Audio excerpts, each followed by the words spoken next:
समाप्त हो गया तुम्हारा साहस।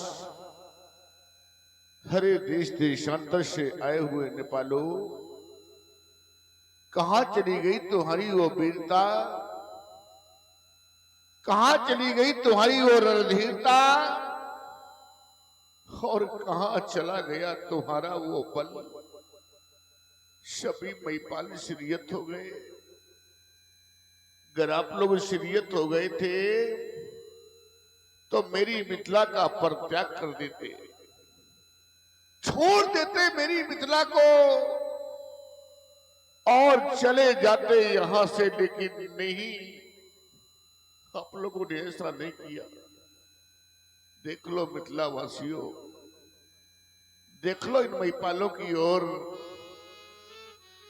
इन महिपालों ने सिर पे कार्य किया, और वो भी कौन सा, देखे ना कि ये बैठे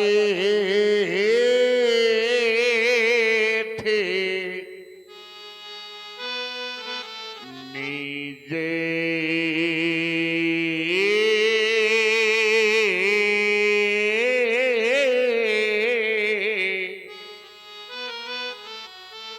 और ये निज जाए ये समाजा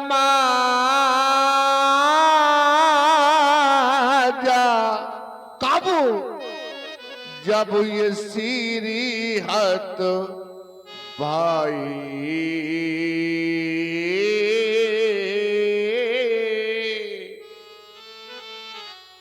सभी महिपाल शिरियत हो गए। अरे मेरे मेहमानों, कहीं आप लोग ये तो नहीं सोच रहे कि हम अजगों का खंडन कर तो दें, लेकिन हमें मिलेगा क्या? सिर्फ सीता, सीता की प्राप्ति होगी?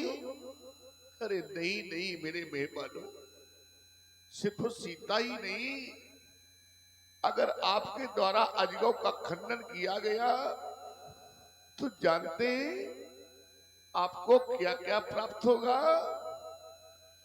कि ये त्रिभुवन जय,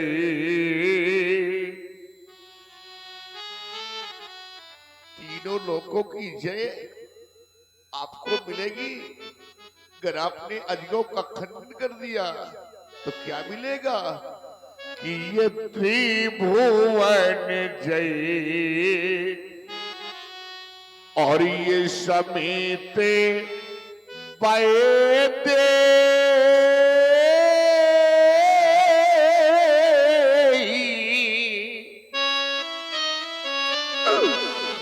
और ये त्रिभुवन जय।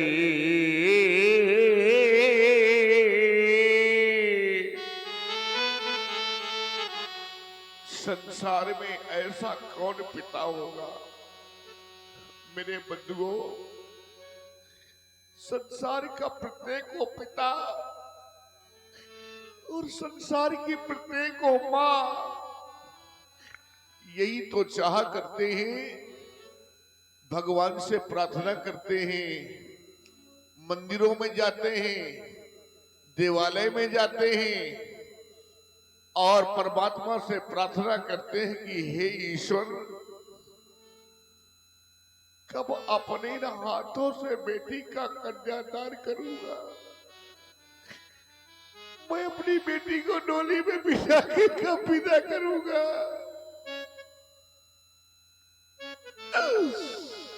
यही तो संसार का प्रत्येक पिता चाह करता है, प्रत्येक मां चाह करती है।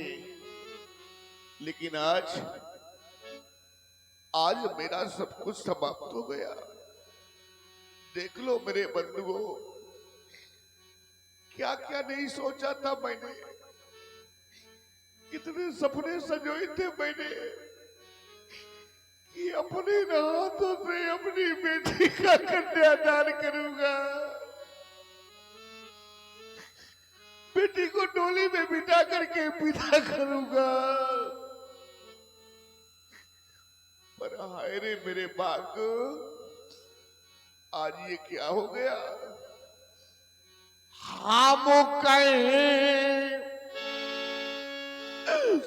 कि हमारी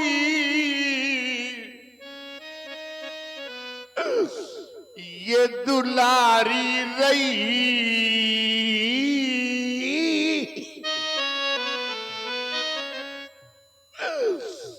एक बार तो मेरी बेटी की ओर देखा होता, एक बार तो विचार किया होता।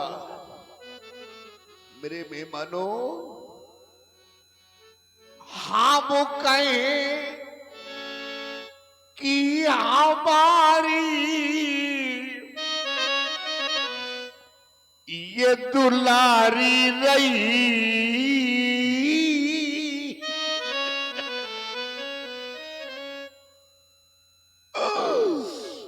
पर सीता बेटी मेरी आज कुआरी रही। ये राजा बेटी मेरी आज कुआरी रही। सारा संसार जानता है 12 वर्षों का अकाल पड़ गया था मेरी राज्य में। प्रजा त्राहिमाम कर रही थी। देवर्षि नारद के कथनानुसार मैंने हल कर्षण किया, अधरा से प्राप्त किया इस कन्या को। जिस समय मैंने इस बालिका को गोद में उठाया, मेरे बंधुओं, मेरे सीने से लिपट गई थी ये बालिका। सभी पिता अपनी बेटी से प्यार करते हैं, लेकिन मेरे बंधुओं, संसार जानता है मैं अपनी बेटी से अथाह प्यार करता हूं, और क्यों ना करूं। बड़े अरमान से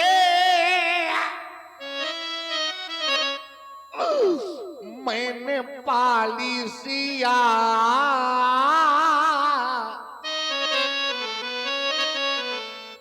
पर देख कर आज फट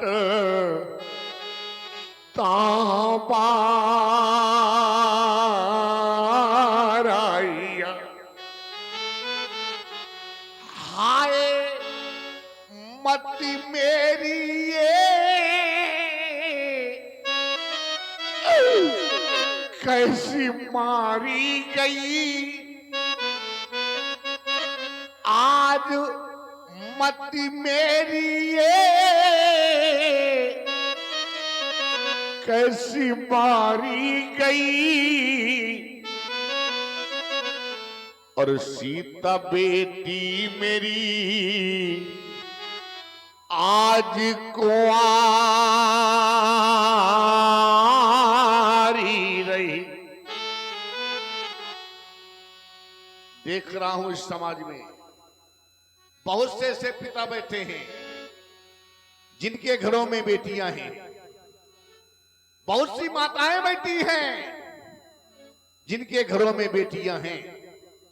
मेरे बंधुओं, बेटियां तो सभी के घरों में होती हैं, बेटियां तो सभी के घरों में होती हैं, लेकिन आज इस समाज में ऐसे भी कुछ पिता बैठे हैं, ऐसी भी कुछ माताएं बैठी हैं कि जिनके घरों में बेटियां तो हैं, बेटियां तो हैं, लेकिन आज जब वही बेटियां सयानी हो गई है, अरे वही बेटियां विवाह योग्य हो गई है। पूछो उस पिता से जिसके घर में बेटी विवाह योग्य हो जाती है, बेटी सयानी हो जाती है, वो पिता दर दर की ठोकरें खाता है वर की खोज में। बेचारा न जाने कहां कहां भटकता है, और थका हारा जिस समय शाम को लौट करके घर आता है तो भगवान से प्रार्थना करता है कि हे परमात्मा,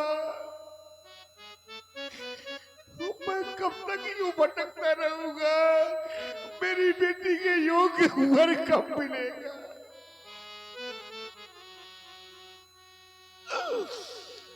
पूछ लेना उस बेचारी माँ से जिसके घर में विवाह योग्य बेटी हो जाती है, बेटी सयानी हो जाती है, तो मेरे बंधुओं उस माँ को रात्रि में निद्रा तक नहीं आती, क्योंकि वो मान जाती है कि मेरी बेटी सयानी हो गई है।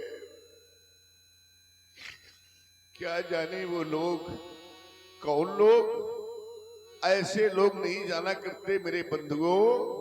कैसे लोग कि जीने ने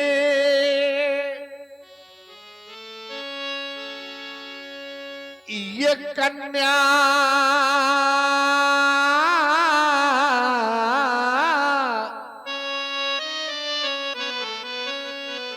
और जाई ही नहीं तो वह कन्या का दुख क्या जाने। जिन पावे बेवाई और ये फटी नहीं तो वह पीरे परा क्या जाने।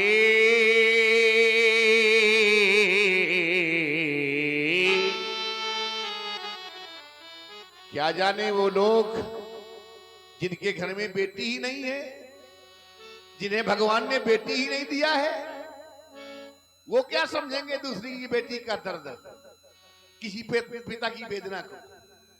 अरे मेरे मित्रों, याद रख लेना, मैं बेटी और बेटे में कोई भेदभाव नहीं कर रहा ना, लेकिन एक बात मेरी हमेशा याद रख लेना, बेटे का जन्म लेना ये भाग की बात है। बेटे ने आपके घर में जन्म लिया है, बेटे का जन्म लेना ये भाग की बात है, लेकिन बेटी का जन्म लेना ये बड़े सौभाग्य की बात है। बड़े सौभाग्यशाली होते हैं वो लोग जिनके घरों में बेटियां जन्म लेती हैं। धन्य है वो मां जिस मां ने अपने उदर से बेटी को जन्म दिया है। वो मां धन्य नहीं है जिसने अपने उदर से बेटी को जन्म नहीं दिया है। ये बात मैं नहीं कह रहा, ये बात यहां से बताई जा रही है, यहां से कही जा रही है। क्या कि वो नहीं मां तो धन्या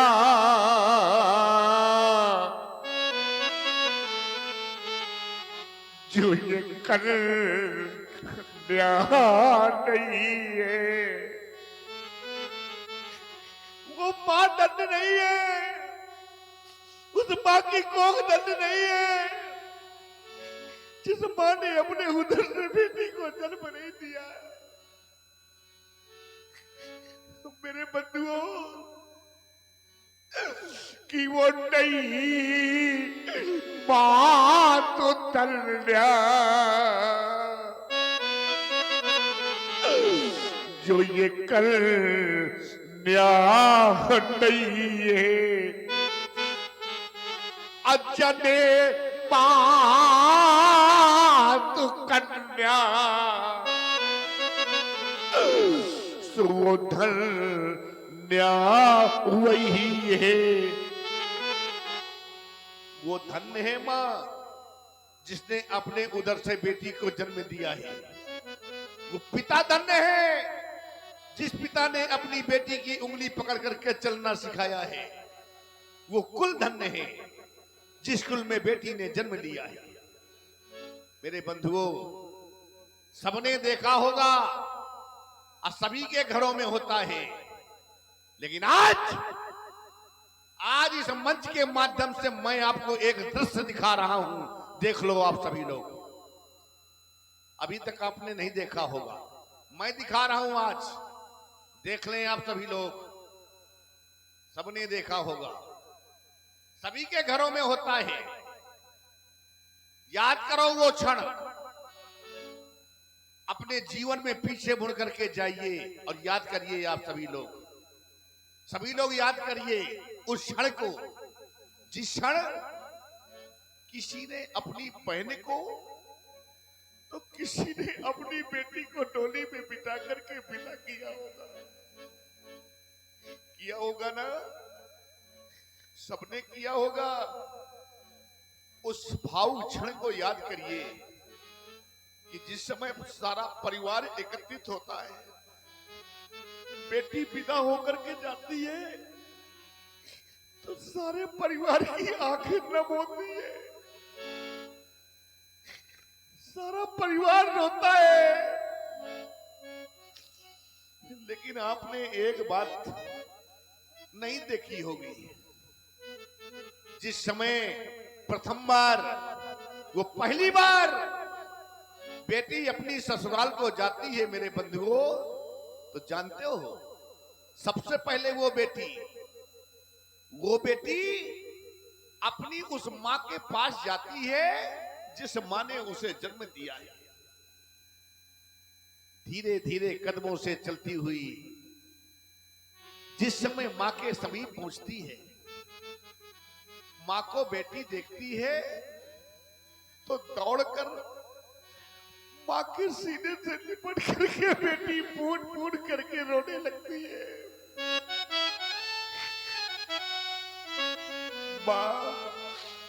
मां मैं आज जा रही हूं। वो बेचारी मां अपनी बेटी का मुख चूमती है, बेटी के सर पर स्नेह भरा हाथ फिराती है, और जानते हैं क्या करती है वो मां? सभी इस बात को जानते होंगे व्यास जी महाराज कि मां की ममता कितनी अधिक होती है, मां की छाया होती है बेटी। सभी जानते हैं वो मां करती क्या है? दोनों हाथों से बेटी को बीच लेती है और सीने से लिपटा करके वो फूट फूट करके रोने लगती है। ये बात यहां से प्रमाणित किया जाता है, प्रमाणित है यहाँ की बात, कहा जाता है यहां से। जानते हो मां कहती क्या है? कि वो बहुरी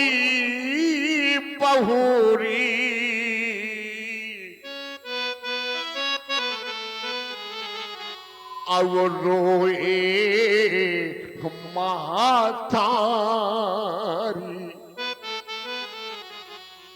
बार बार बेटी को सीने से लगाती है।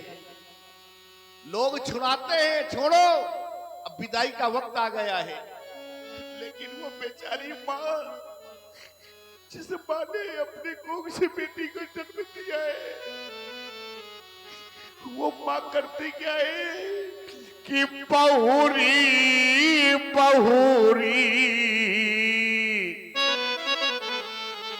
अब वो भेटे महातारी।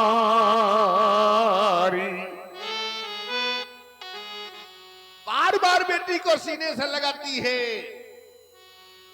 और चलते चलते एक संदेश देती है बेटी को, बेटी याद रख लेना, तुम जा रही हो।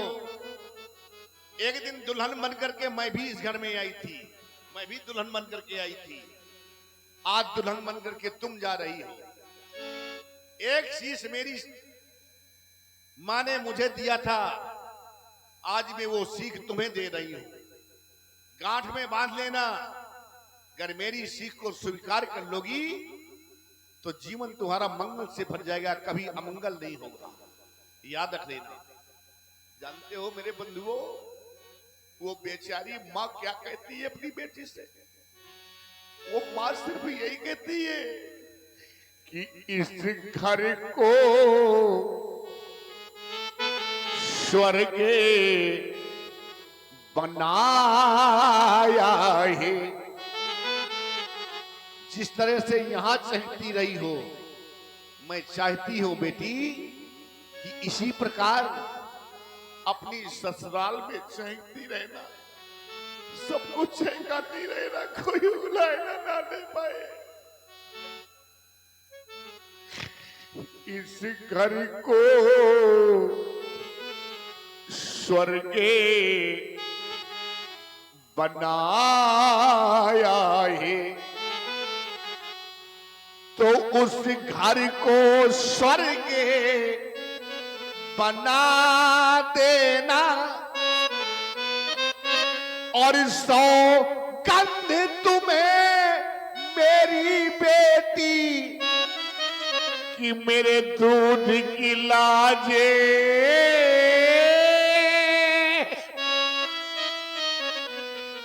निभा लेना। सौगंध तुम्हें मेरी बेटी मेरे दूध की लाजे निभा लेना। बार बार इस शब्द को कहा करता हूं समाज में। आज भी समाज में एक बात कहने जा रहा हूं मेरे बंधुओं, याद रख लेना। सबसे अधिक घर में, परिवार में पिता की कोई देखभाल करने वाला है, पिता का कोई सम्मान करने वाला है, पिता का कोई मान रखने वाला है, तो वो है उसकी बेटी। याद रख लेना, सबसे अधिक बेटी अपने पिता से प्यार करती है मेरे मित्रों, स्नेह रखती है। चाहे जब आजमा लेना, मेरी बात का विश्वास न मानना, कभी आजमा करके देखना। एक पिता जिस समय थका हारा बाहर से लौट करके घर आता है तो दरवाजे पे खड़ा होता है, बिना किसी का नाम लिए आवाज लगाता है, लाओ, अरे लाओ कोई मुझे पानी पिला दो, बड़ी जोर से प्यास लगी है। आजमा लेना मेरे बंधुओं, वहीं पर आपका बेटा बैठा रहेगा, वहीं पर आपकी पत्नी बैठी रहेगी, लेकिन अपने प्यासे पिता को पानी पिलाने के लिए दौड़ करके आएगी तो उसकी बेटी, लो पिताजी पानी पी लो, लो पिताजी पानी पी लो। ये प्यार इसलिए करती है बेटी। अरे मेरे बंधुओं, बेटी तो उस धान की बेल की तरह होती है जो लगाई कही जाती है और कुछ बड़ी होने के पश्चात उसको उखाड़ करके दूसरे स्थान पर लगा दिया जाता है। यह है बेटी का जीवन। घर में रही मां बाप के अधीन, जब तक नादान रही, मां बाप के अधीन रही बेटी। विवाह हो गया तो पति के अधीन हो गई बेटी, और जब बच्चे हो गए तो बच्चों के अधीन हो गई बेटी। सारा जीवन बेटी का अधीनता में निकल जाता है। तभी तो विद्वानों ने कह दिया है कि ये पराधी ने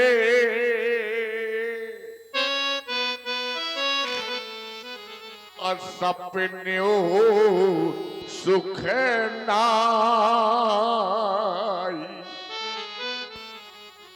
बेटी के बारे में कहा गया है, जीवन व्यतीत हो जाता है बेटी का। तो आरी बेटी, मेरे विद्वानों, बार बार कहा करता हूं और आज निवेदन करके आप सभी से कह रहा हूं, मेरी बात को स्वीकार कर लेंगे आप। सिर्फ एक बात कहूंगा मैं आप सभी से और निवेदन करके कह रहा हूं, मेरी बात को आप सभी लोग स्वीकार कर लेंगे, ये मुझे विश्वास है। और कौन सा निवेदन कर रहा हूं मेरे बंधुओं, इस जीवन में आपको सब कुछ प्राप्त हो जाएगा, जीवन में सब कुछ मिल जाएगा आपको, पर क्या नहीं मिल सकता है ये मैं बता रहा हूं आपको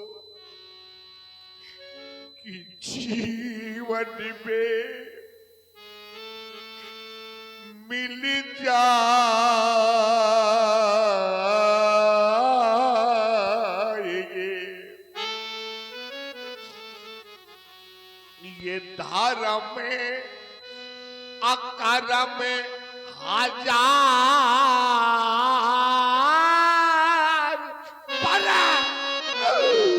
पर ये कन्या दान जगे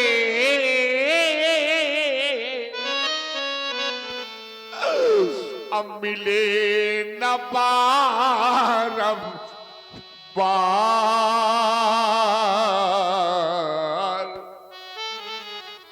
पर ये कन्या दान जग अब मिले न बारंबार।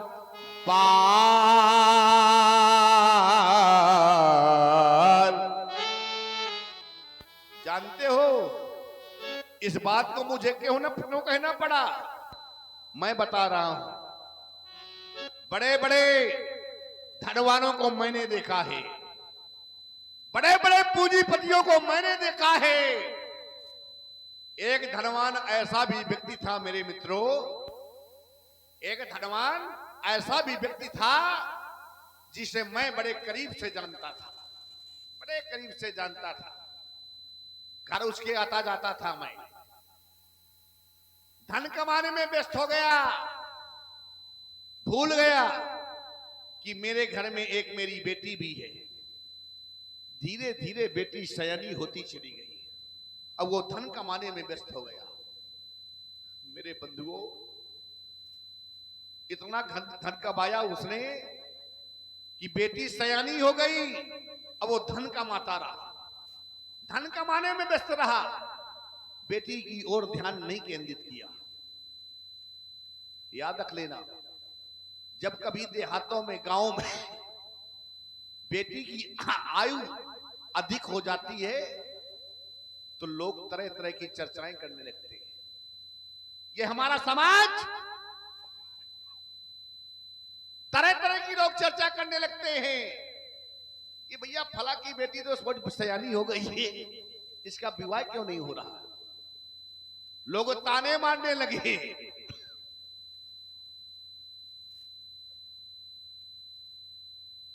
लोग ताने देने लगे। उस बेटी के कानों में आवाज आई। उस बेटी ने सुना, अनसुना करती रही। ये कई वर्षों तक चला।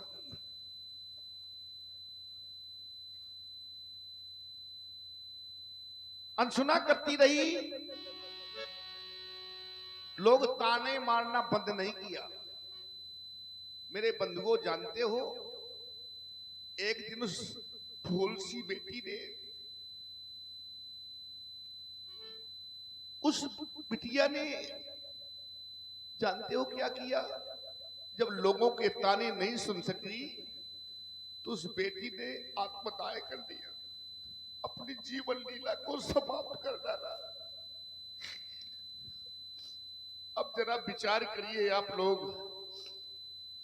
जिस पिता के पास धन का अंबार लगा हुआ हो, धन की कोई कमी ना हो, घर में एकलौती बेटी सयानी बैठी हो और उस बेटी के हाथ पीले न कर पाए, उससे बड़ा अभागी संसार में कोई होगा? कोई नहीं होगा। जिस बेटी का कन्यादान न कर पाए, धन का जिसके पास अम्माल लगा हुआ हो और अपनी बेटी का अपने हाथों से कन्यादान न कर पाए, उससे बड़ा अभागी संसार में मैं किसी को नहीं मानता। अरे दानों में सर्वश्रेष्ठ दान कहा गया है कन्यादान। सबसे सर्वश्रेष्ठ दान कहा गया है कन्यादान। तभी मैं निवेदन करके आप सभी से कहता हूं कि पर ये कन्या दान लगे अब मिले न बारंबार।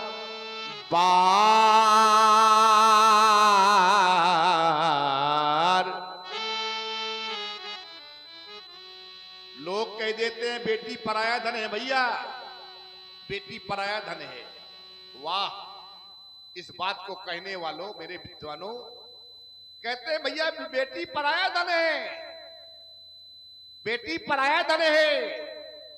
आप लोग भी कहते हैं ना? क्यों ना? इस बात को मैं स्वीकार नहीं करता कि बेटी पराया धन है ना। बेटी पराया धन है।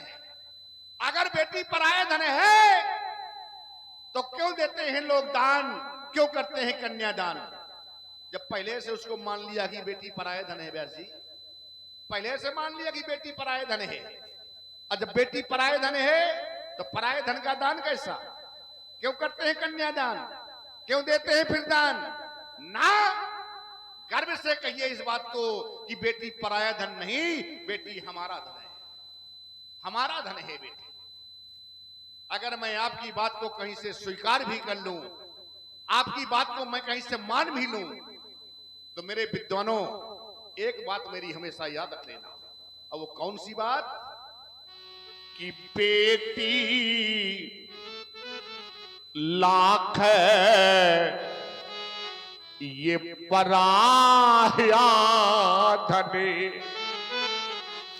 अगर मैं आपकी बात को कहीं से स्वीकार भी कर लूं, आपकी बात को कहीं से मान भी लूं, तो मेरे मित्रों बेटी लाख है ये पराया धन है।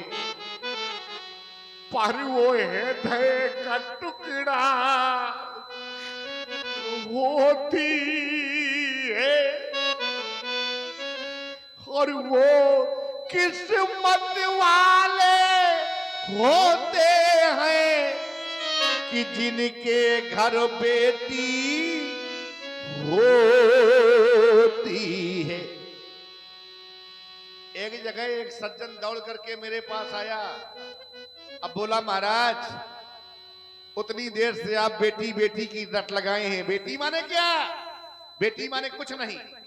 मैंने कहा रे अगर बेटा ना होगा तो ये वंश चलेगा हमारा, कुल का दीपक है बेटा, बेटी माने कुछ नहीं। वाह, इस बात को कहने वालों, मैंने कहा बिल्कुल सत्य कह रहे हो भैया, मैं भी मानता हूं, मैं भी कहता हूं कि अगर बेटा ना होगा तो वंश न चलेगा। क्या सिर्फ बेटा भर, बेटी नहीं? बेटी की आवश्यकता नहीं है, दोनों की जरूरत है घर में, बेटा और बेटी की। क्या बेटी की जरूरत नहीं है? मैंने कहा सुन लो मेरे मित्रों, इस बात को मैं जानता हूं, मैं जानता हूं कुल का दीपक है बेटा, लेकिन मेरे मित्रों एक बात मेरी मान लेना, स्वीकार कर लेना, अच्छी लगे तो सुन लेना कि घर बेटा ये कुल का दीपक है, तो ये बेटी नैनों की ज्योति, अब वो घर मंदिर बन जाता है जिस घर में बेटी होती। बस समाप्त हो गया सीता स्वयंवर। कहना नहीं चाहता था, लेकिन विवश कर दिया आप लोगों ने कहने के लिए, मुझे बात कर दिया कहने के लिए, और जब मुझे बात कर दिया, मुझे कह दिया, तो आज मुझको कह देना पड़ा, क्योंकि मैंने जाना है, मैंने समझा है। क्या जाना है? मैंने जाना मैंने ये है कि ये अब जनी को ये माँ खाए भाट मानी, क्यों ये पीरे पीने और ये महीम बात। कोई भी ऐसा वीर नहीं जो मेरे पड़ की पूर्ति कर दे। अब एक कार्य शेष रह गया है, और चाहता हूं वही कार्य आप लोग करें जो कार्य शेष रह गया है। कौन सा कार्य शेष बचा है? बता मैं रहा हूं, करना आपको है। क्या? कि अब तजहू आस है, आशा को त्याग दो। अब भी आस लगाए बैठे हो, आशा को छोड़ दो। अब करना क्या है? करना भी यह है कि अब निजे निजे ये ग्रहे जाओ। क्यों? क्योंकि कि यहाँ पर ये लिखा न विधि, अब वो बैदे ही विवाह। देश देशांतर से आए हुए नेपालो, मई पालो भूपालो, समाप्त हो गया सीता सिंबर, समाप्त हो गया अधिवेशन। आप सभी लोग अपने अपने घरों को प्रस्थान कर जाएं। और काश आप लोग ऐसा नहीं करते हैं, अपने अपने स्थानों में बैठे हुए हैं, जाने का कोई उपक्रम नहीं कर रहे हैं, तो आदेश से हमारा आपके लिए, अगर ये महिपाल ये भूपाल यहां से नहीं जा रहे तो एक कार्य किया जाए। कार्य वो तुम्ही को करना है, तुम्हें करना है कार्य वो। अब कार्य तुम सिर्फ ये करो कि ये सभा करा दो। क्यों? क्योंकि बिगड़ गई मिथिलेश का, ये बिगड़ गया मिथिलेश का रंग मन का रंग। भगा दो नेपालों को यहां से, चले जाओ। माखे रखलो कुटिल भई बो रधिपट फरिकट नयनो रिसो कहीं ना सकति रघुबीर दे लगे बचल जलबा नाई राम पद कमल सुरो बोले गिरा प्रभाव। अखंड ब्रह्मांड के नायक, रोम रोम में वास करने वाले, मेरे हृदयांतर में बसने वाले, रघुवंश की विमल वाटिका के पारिजात भैया प्रभु श्री राम, सुना आपने ही नहीं, देश देशांतर के आए हुए समस्त महिपालों ने सुना।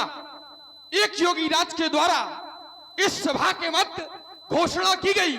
अब जन कहूं माखे भटमानी, वीर भेद मही में जानी।